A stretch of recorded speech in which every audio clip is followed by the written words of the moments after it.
Next Level Racing's brand new FGT Pro Sim Racing cockpit is here, and in this video, I'll take you through the entire build process from unboxing it to building it from the ground up in record time, and at the end, I'll go for my first ever drive and put it to the test.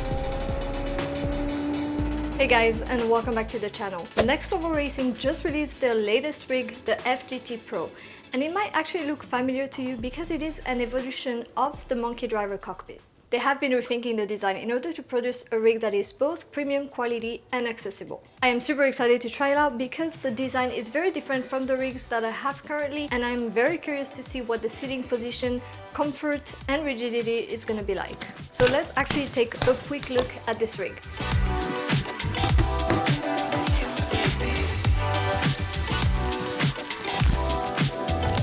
This is a part of the seat, but as you can see, I went with the grey edition, and I think that powder coated finish looks absolutely amazing in this color. But if you like more traditional colors, it is also available in black. Tubular rigs are known for their sleek look and adjustability, but it sometimes comes with the downside of being less rigid than their aluminum frame counterparts. However, in the case of the FGT Pro, Next Level Racing is promising strength and rigidity through a 50mm steel frame, while still offering seamless adjustability between Formula, GT and hybrid positions. And you can get it for a price of $11.99, and that includes the integrated seat and shipping. So let's install it and see if it delivers on its promise of being the best value for your buck in the tubular category. When it comes to shipping and packaging, one of the things I like about Next Level Racing is that their rigs come in one big box. It's a heavy box though, so if you have steers like me, you'll probably want to unbox it first and carry the parts up individually. Each part is well protected with bubble wrap and extra foam padding on the corners to ensure nothing gets damaged. My first impression upon unwrapping everything is that these parts feel very well built and sturdy. Historically, the main weakness of tubular rigs compared to aluminum rigs is less rigidity. So will the FGT Pro finally fix that problem? We're about to find out. So as you can see, this rig comes in pretty much 3 big parts, 2 for the seat and 1 for the main frame. And then you have the pedal plate and the wheelbase plate, which is right behind me. And that's pretty much it. I think it's gonna be super quick to install. I'm probably gonna beat my record for installing a rig in the fastest time possible. Recently, I installed the FGT Elite. As you can see, it was already super straightforward, but still took a little bit of time. But today, I'm hoping that shouldn't take more than an hour really. Now, a couple of things you wouldn't get within the $11.99 are the monitor mount and the arm for the shifter or handbrake. Those are add-ons that I'm going to be adding to the rig so I can test it fully. So without further ado, let's get started on the installation. So looking at the manual, there are only 16 steps to get to the end of the build of this rig, so it should again be really fast. I really like the manual that Next Level Racing has developed. It was really easy and straightforward last time. I think it's going to be the same this time, and again you have a QR code, so if you want to watch a video of how to install it, you can do that. But yeah, it looks really straightforward, so let's get started.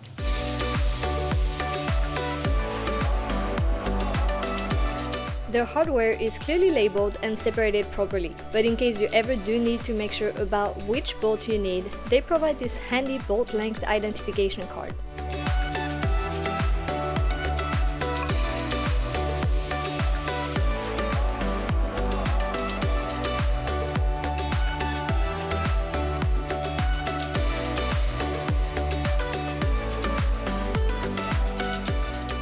Alright, so this is the first couple of steps done, and as you can see, the seat is now attached to the rest of the brackets. It was a little bit challenging, to be honest, to perfectly align the 2 pieces together. So there are 4 screws here, 2 on each side, and once you've mounted one side, you have to really kind of force in order to align the other side.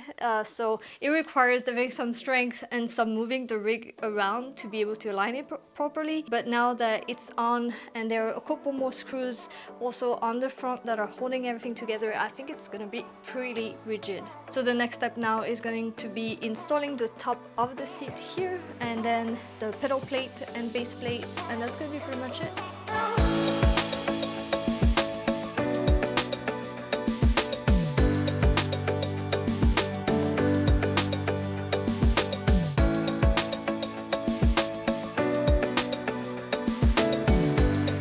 With the backrest assembly done, next is the pedal plate install, which is just a matter of attaching 2 aluminum extrusions onto the adjustment slots of the front frame, followed by the pedal plate itself being attached directly on top. The plate is secured by bolting into the T-nuts that I placed into the extrusions. The process is nearly identical for the wheel plate. In both cases, shoulder knobs are used to tighten the plates into their adjustment slot.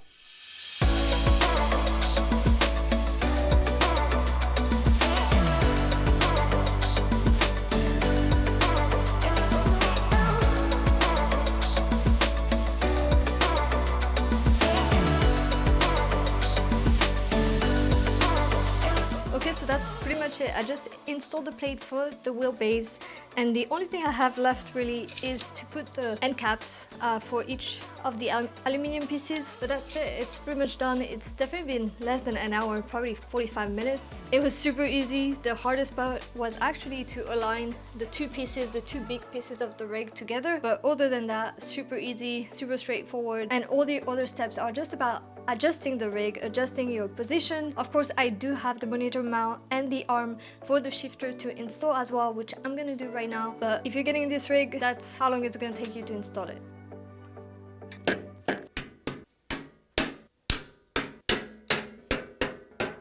Alright, so I just put the seat back into formula position and I'm gonna try it out for the first time, see how it feels. Nice.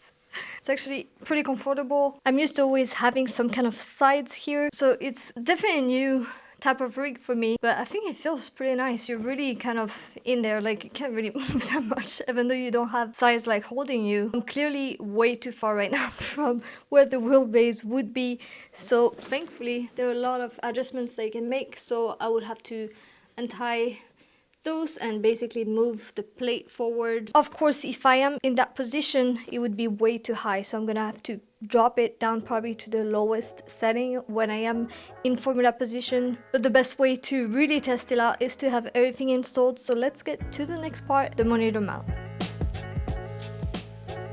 Alright guys, it is the next day and I finished building the FGT Pro.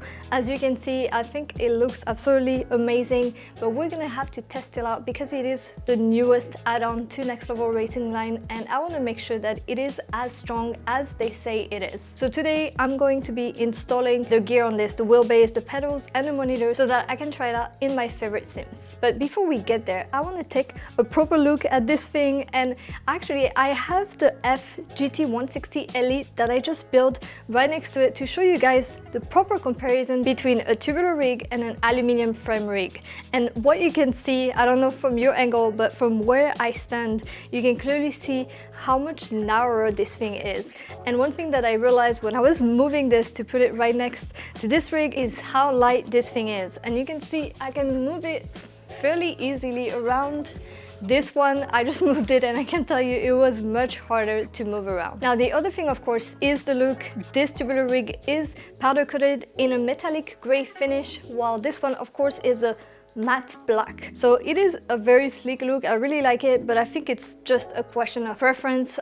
Some people will definitely like the aluminum rig better, but the advantage of this one is how versatile, compact and lightweight it is. So I don't know what you guys think, but honestly, in my opinion, I think it looks amazing. I love the color, I love the detail on the rig. I also really like the little monkey that you have on the side of the rig. That's in reference to the MonkeyDriver. That's the rig that inspired this design. I really like how the seat looks and it's super comfortable as well. And overall, I just liked how compact it is. I'm thinking of potentially putting this in my office. That would be the perfect size rig for that. But without further ado, let's put all the gear on this rig and test it out. For this test, I'm dusting off my 20 Nm Fanatec DD1. The manual conveniently displays the mounting holes for several common wheelbases, so there is no second guessing where you need to bolt into.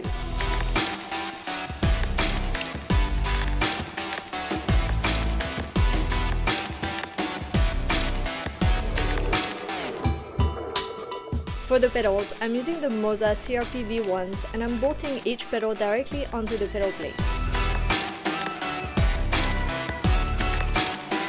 We're almost done. After repositioning the monitor mount to get it to its lowest setting, I attach the monitor directly to the mounting bracket and get the monitor onto the rig. I'm using a 34-inch Acer curved monitor for this test. Now that everything's installed, let me show you all of the adjustments that the FGT Pro offers. By slightly loosening the 4 bolts that attach the pedal plate to the chassis, you can adjust the pedal plate back and forth as it slides along the aluminum extrusions. Loosening these shoulder knobs allows you to raise the back and front. The wheel plate has the exact same adjustments. You can see how wide of a range of motion it has whether you want to go up or down. Although I hand tighten each knob just to get everything in place, each knob can be fully secured by tightening them with an Allen wrench. Next is the seat. The shoulder knobs enable you to raise or lower the seat. But as mentioned before, new for the FGT Pro is the ability to also adjust the backrest. The only downside of this design when it comes to seat positioning is that you can't move it forwards or backwards. Finally, if you get the integrated monitor mount, you can adjust both the height and distance as well as the matte black arm that supports it up and down. However, I would opt for a freestanding monitor mount instead. It not only gives you the ability to position your monitor wherever you wish, you also will never have the problem of your monitor shaking when torque vibrates through the frame. Alright guys, so as you can see, I've installed all the gear now and I am now trying to adjust the rig to my size, and as you can see, one thing that I really wanted to try is the full formula position, and it's kind of not working for me. I think I am just too short.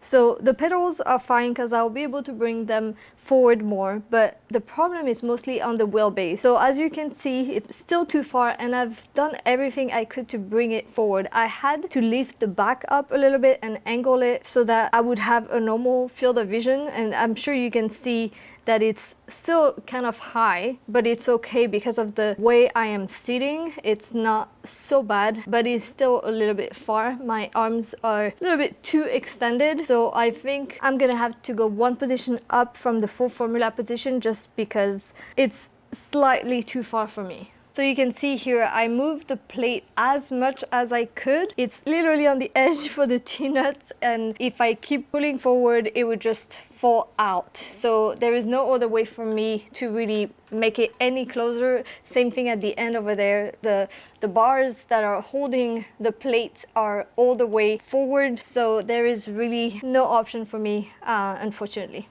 So I just put it one notch up and you can see it's much better in terms of the wheelbase and steering wheel.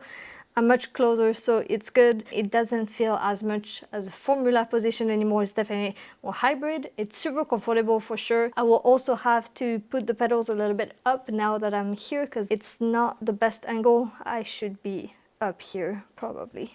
Now please remember, I am 5'2", so I'm sure for most of you, if you're 5'6" or over, it'll be totally fine. It's just for me, I am just a little bit too short, but otherwise really no complaints. It's super comfortable. I really like actually the sitting position. The seat is super nice. I like the fact that you can adjust the backrest as well, the angle. No complaints. It's just for me, just a problem of my size. One thing that I have to mention as well is the FOV.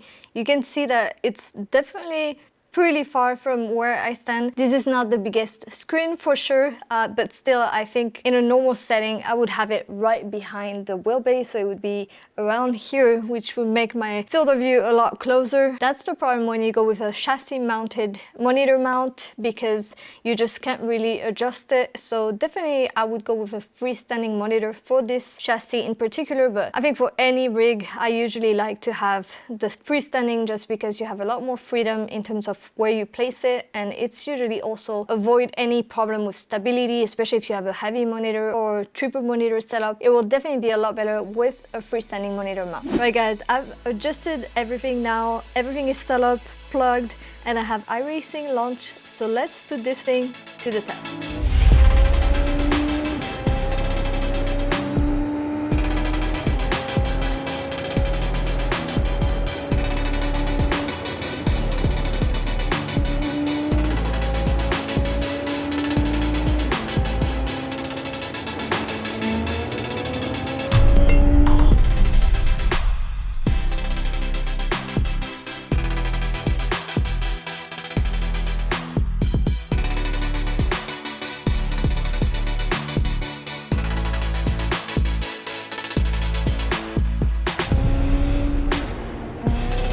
Driving the Super Formula at Monza in iRacing is an epic combo. You can see how well the frame is handling the torque from the wheelbase. I'm not seeing any flex at all, and I'm definitely not feeling any through my hands either. The pedal plate is just as good. For a tubular rig with this many adjustment possibilities, the level of rigidity is impressive. So verdict on the FGT Pro from Next Level Racing.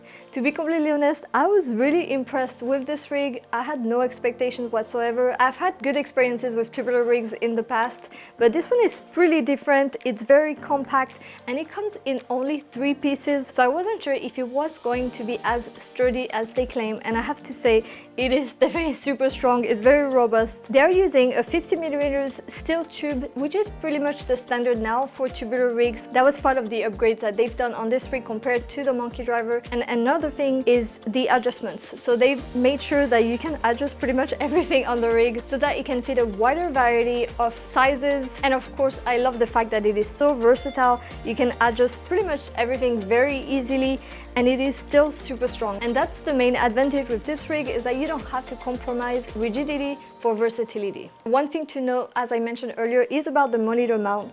Unless you are really trying to save space, I would definitely recommend to go with a freestanding monitor mount, because you will have a lot more freedom in terms of where you place your monitor. Because as you can see right now, even at its closest setting, it is still too far, and usually I would rather have it right behind the wheelbase, so it would be around here. That's a big gap, and I think a freestanding monitor mount would really help. So overall, I think this is a great option. If you have a budget of $1,000 for a rig and a seat, I wouldn't hesitate to go with it. I have been having a lot of fun trying this rig out. It's super comfortable. I love the sitting position. I love the way it looks. So if you're interested in buying it, I'm going to put the link in the description below. If you have any questions at all, you can ask me in the comments. If you enjoy watching, please give this video a like and consider subscribing to the channel. Thanks for watching, and I'll see you in the next one.